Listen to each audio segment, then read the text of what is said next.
Bom dia, minhas irmãs, graça e paz, né? Mais um domingo aí, a gente caminhando mais um pouquinho, estudando o Salmo 23, né? Sobre o olhar de um pastor de ovelha, baseado no livro Nada Me Faltará, de Philip Keller, né? Então, nós vamos estar lendo os primeiros versículos do Salmo 23. O Senhor é o meu pastor, nada me faltará. Deitar-me faz em verdes pastos, guia-me mansamente a águas tranquilas, refrigera minha alma. Guia-me pelas veredas da justiça, por amor do seu nome. Hoje nós vamos ver o versículo 3, a segunda parte. Guia-me pelas veredas da justiça, por amor do seu nome. Vamos orar? Pai Celeste, Pai amado, te agradecemos por mais um dia de vida que acrescenta a nós. Te damos graça pela salvação em Cristo Jesus. Te damos graça porque podemos ler a Tua palavra, podemos estar mesmo distantes, Senhor, mas através do celular nós podemos chegar a outras vidas, ó Pai. Te agradecemos por esse privilégio. Que o Teu Espírito Santo tenha liberdade para estar falando conosco nessa manhã. Abençoa a cada uma das minhas irmãs, a cada um que vai estar vendo esse vídeo, Pai. Que a Tua palavra seja semeada numa boa terra e que ela produza frutos para a honra e glória do Teu nome. Te louvamos e te agradecemos no nome de Jesus. Amém, Senhor. Vamos estar caminhando mais um pouquinho, vendo mais um pouquinho das ovelhinhas. Guia-me pelas veredas da justiça, por amor do seu nome. As ovelhas, né, elas são reconhecidas porque elas são criaturas que observam hábitos. E se entregues a si mesmos, se deixam elas à vontade, né, elas seguirão pelos mesmos caminhos, até que esses caminhos se tornem muito gastos. E elas pastam na mesma colina até que elas fiquem destituídas de vegetação. Elas defecam na própria terra até que ela se torna poluída com vermes e parasitas.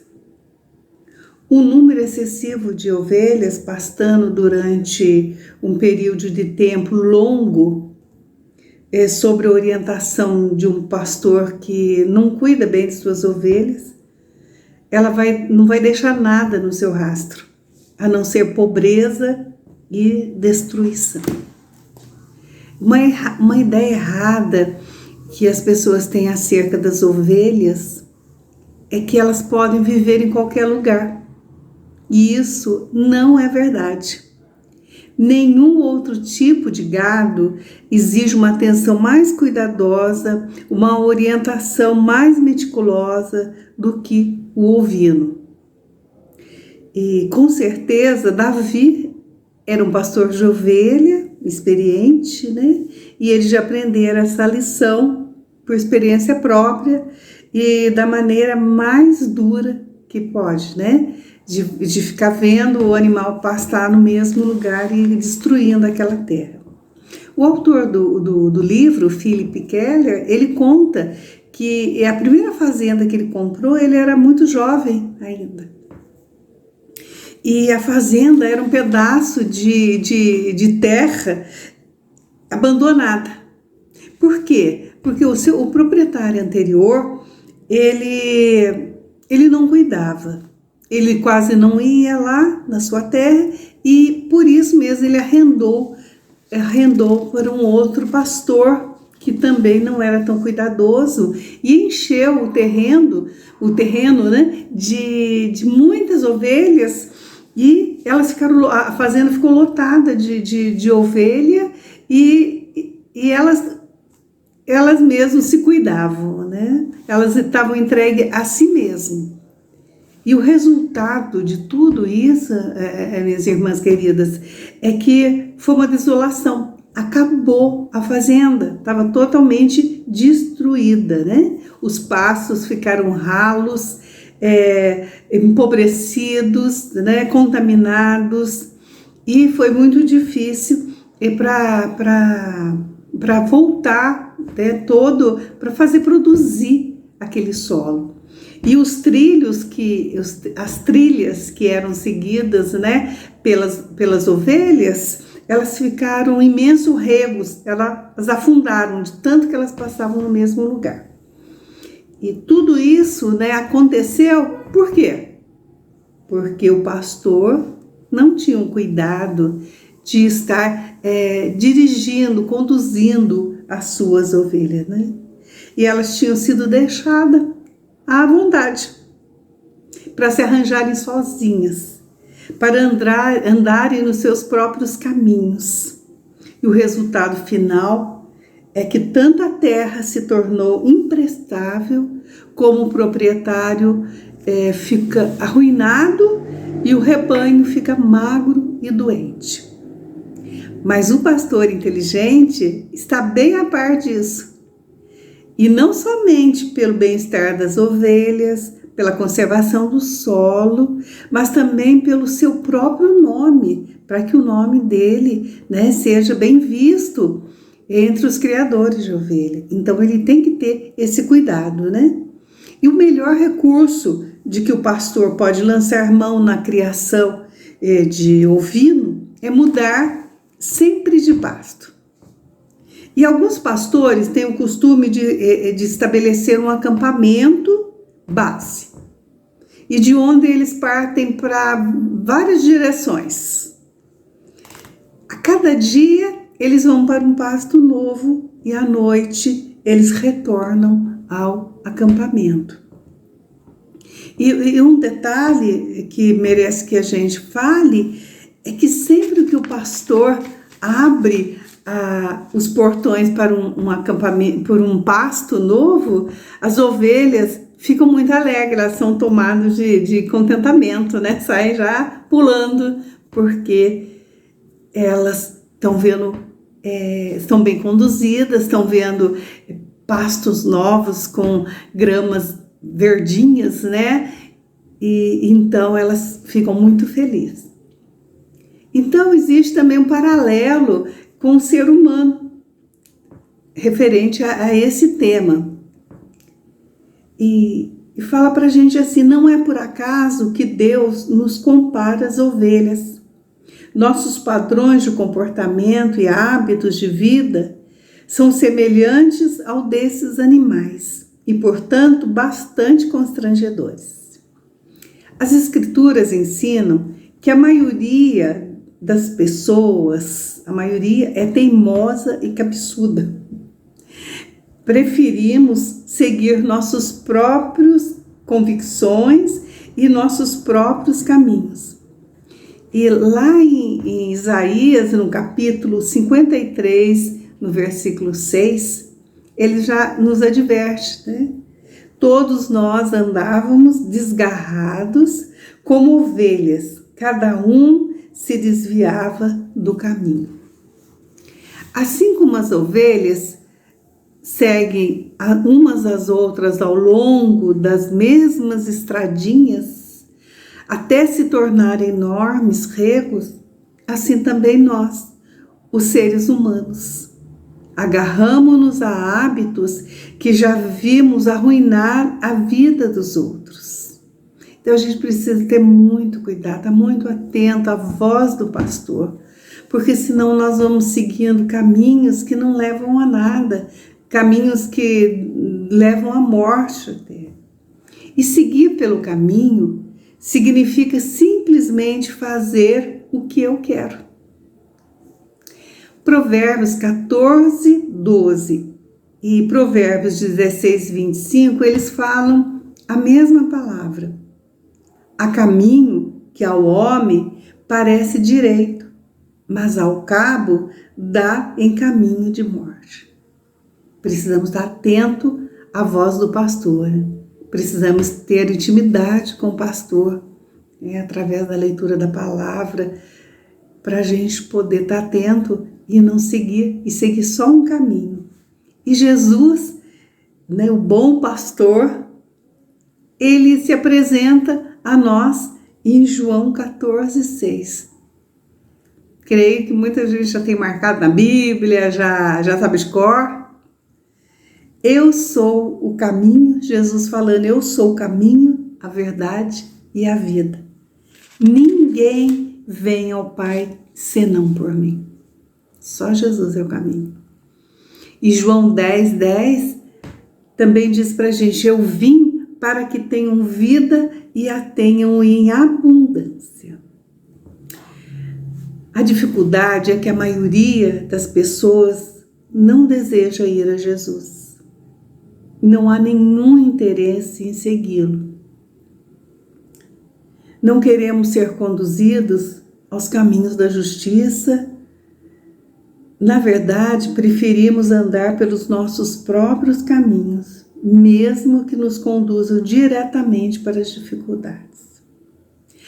A ovelha teimosa, voluntariosa, orgulhosa e autossuficiente e que persiste em seguir sempre pelas velhas trilhas batidas e pastar em terrenos poluídos, acaba se tornando um feixe de ossos. Numa terra arruinada, não tem mais nutriente, a terra está com parasitas, então ela se torna doente e ela vai emagrecendo. E o mundo que nós estamos vivendo, ele está cheio de pessoas assim. Lares sendo desfeitos, corações em sofrimento, vidas destruídas e personalidades pervertidas que se encontram por toda parte, revelam homens e mulheres que seguiram seus próprios caminhos. E uma coisa muito triste é que as pessoas têm buscado o seu próprio caminho nos dias atuais e esses caminhos têm dado em morte. As pessoas têm muitas vezes se suicidado, às vezes têm tentado, se destruir com drogas, com vícios horríveis. Por quê? Porque não estão no caminho certo. Em meio a esse caos, e confusão, surge Jesus, o bom pastor, que diz, se alguém quer vir após mim, a si mesmo se negue, tome a sua cruz e siga-me. Mas a maioria das pessoas, mesmo os crentes, simplesmente não quer fazer isso. Não queremos negar a nós mesmos, ceder o direito de tomar nossas próprias decisões, não queremos seguir, não queremos ser conduzidos. Existem inúmeros cristãos voluntariosos, teimosos, indiferentes e egoístas, que na realidade não podem ser chamados de seguidores de Cristo. Jesus nunca minimizou o preço envolvido no ato de segui-lo. Ele advertiu que no mundo a gente teria aflições, mas que a gente tivesse bom ânimo, porque ele venceu e a gente vai vencer também, em nome de Jesus. Jesus deixou claro que se tratava de uma vida de autonegação. Ela exige todo um novo conjunto de atitudes de nossa parte. E no livro, Philip Keller, ele sugere 7 atitudes que precisamos adotar. São atitudes equivalentes a marchar em frente, entrando em novos terrenos com Deus. Quem a seguir encontrará novas pastagens, uma vida nova e abundante, boas condições de saúde física, mental, espiritual, emocional, porque nós seremos bem alimentados, integridade e santidade no caminhar com Deus. Então ele sugere para a gente essas 7 atitudes que eu vou estar lendo aqui, para compartilhar com as irmãs, certo? A primeira fala assim, em vez de amar a mim mesmo, estou mais disposto a amar a Cristo e aos outros acima de minha própria pessoa. E para isso, nós precisamos lembrar que Deus é amor. Lá em 1 João 3,16, fala assim para a gente: nisto conhecemos o amor em que Cristo deu a sua vida por nós. Lá em João 10,10, o próprio Jesus fala: eu sou o bom pastor. O bom pastor dá a sua vida pelas ovelhas. Então a gente precisa ter essa atitude de amar. E amar, gente, não é escolha. Amar é mandamento. Eu preciso amar as pessoas. E eu preciso mostrar esse amor de Jesus que vive em cada um de nós. Essa é a primeira atitude que ele sugere. A segunda, ele fala para a gente: ao invés de identificar-me com a multidão, eu me disponho a distinguir-me, separar-me do grupo. A maioria das pessoas, como as ovelhas, tem senso gregário, é viver em bando, né? Desejamos integrar-nos na sociedade, não gostamos de ser diferentes, numa dimensão mais profunda, distinta, embora queiramos destacar-nos em detalhes que agradam a nossa personalidade egoística. Mas Cristo observou que somente uns poucos iriam achar esse caminho agradável, né? Ser marcado como pertencendo a Ele importaria em receber certo volume de crítica e sarcasmo de uma sociedade cínica. Muitos de nós não queremos isso. Assim como Jesus foi um homem de dores que sabia o que era padecer, nós também teremos que ser assim. Em vez de aumentar os sofrimentos e tristeza da sociedade, podemos ser chamados para ajudar a carregar o fardo de outras pessoas, para entrar no sofrimento dos outros. Estaremos dispostos a isto? Aí a terceira atitude que ele passa para a gente: em vez de lutar pelos meus direitos, disponho-me a sacrificá-los em benefício de outros. Então, eu preciso, ter o amor em primeiro lugar na minha vida, para eu poder estar me sacrificando em benefício do meu próximo. E às vezes eu não quero me sacrificar nem pelos da minha casa, então a gente precisa pensar um pouquinho. O quarto, em vez de ser o principal, disponho-me a ficar no final da fila. Ou, para empregar a terminologia da ovinocultura, em vez de ser o carneiro-chefe, estou disposto a ser o carneiro da cauda, aquele que fica lá atrás. Então, a marca da alma serena é a ausência de esforço, ou pelo menos de impulso de autodeterminação. A pessoa que se acha disposta a depositar seus interesses pessoais nas mãos do mestre, para que ele os administre e oriente. Alcançou o estado ideal de descanso e repouso em campos verdejantes. Diariamente, são esses que encontram tempo e energias para agradar aos outros. A quinta atitude: ao invés de estar sempre culpando a vida e sempre indagando por quê? Porque eu disponho-me a aceitar cada circunstância dela como uma atitude de gratidão. Precisamos aprender a ser agradecidos. Muitas vezes esquecemos mais rapidamente as bênçãos que os reveses da nossa vida. Então precisamos estar atentos, ter um coração grato, ser agradecido em tudo. Essa é uma atitude muito importante, né?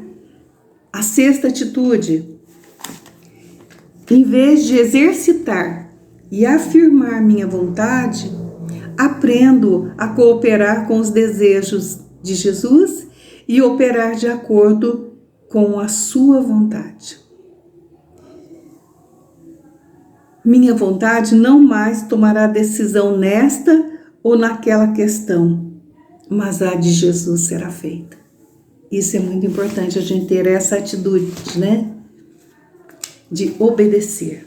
A sétima e última que ele sugere para a gente, em vez de escolher meu próprio caminho, estou disposto a seguir o de Cristo, realizar aquilo que ele me pede para fazer. Basicamente, isso é apenas obediência direta. Significa que faço aquilo que Jesus me pede.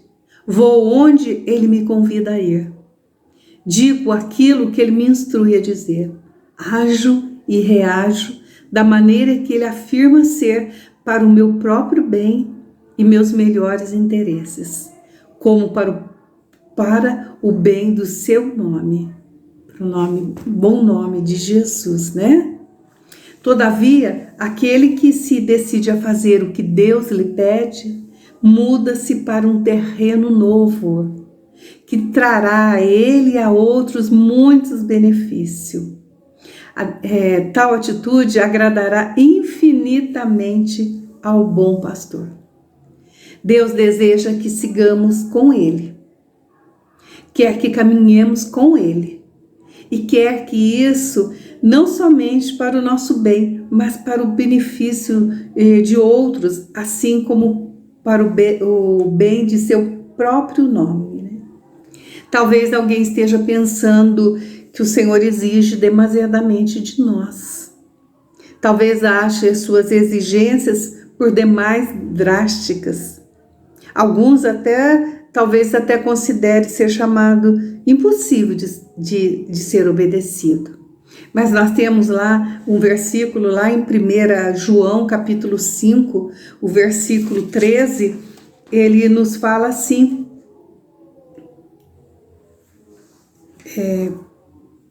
porque este é 1 João capítulo, eu falei certo, né, irmão? 1 João capítulo 5, versículo 13. Porque este é o amor de Deus, que guardemos os seus mandamentos, e os seus mandamentos não são pesados. Então, o Senhor, ele nos ama tanto, ele nos deu um mandamento, mas não é impossível de cumprir, né? Lá em Filipenses também ele fala para a gente assim, porque Filipenses 2:13, porque Deus está operando em vocês o desejo de obedecer-lhe e a realização daquilo que ele quer. Então nós precisamos estar atento à palavra, atento à voz do bom pastor. E para nós reconhecermos a voz do bom pastor, nós precisamos ter intimidade, nós precisamos conhecê-lo. E nós só vamos conhecê-lo pela palavra, pela leitura da palavra de Deus, pelo estudo da palavra, né? Pela nossa conversa com ele em oração. Então nós precisamos ter... Tem uma palavra que eu li há algum tempo, ela fala sobre a comunicação, e ela fala, né, que Deus fala com a gente através da palavra e nós falamos com ele através da oração. Então a gente precisa ter essa comunicação com o Pai. Que o Senhor nos abençoe, né? E antes de fechar, desde que eu comecei a estar preparando, eu escrevi aqui o versículo, o Salmo 119, 105, e eu estava me lembrando que eu fui para a igreja pequena, eu não sabia ler ainda, e lá na igreja, muitos lembram, tinha uma Bíblia, né, desenhada enorme, né, e escrito, lâmpada para os meus pés é a tua palavra, e luz para os meus caminhos, né, é Jesus na nossa vida. E eu lembro que eu não sabia ler, mas quando eu aprendi a ler, que eu pude entrar e reconhecer aquelas letras, reconhecer aquela palavra, né? Foi gravado no coração. E outra palavra também que quando eu aprendi a ler, que eu li, silêncio, Deus está no templo. Então, é muito gratificante. E você vai começar a reconhecer a voz do bom pastor. Você vai reconhecer o caminho, que Jesus é o caminho, a verdade e a vida, quando você tiver intimidade com Ele. Que o Senhor te abençoe e te guarde, né? Que o Senhor nos ajude a andar nesse bom caminho, a ser obediente à palavra dele. Um domingo abençoado para todos nós. Fiquem com Deus, meus irmãos.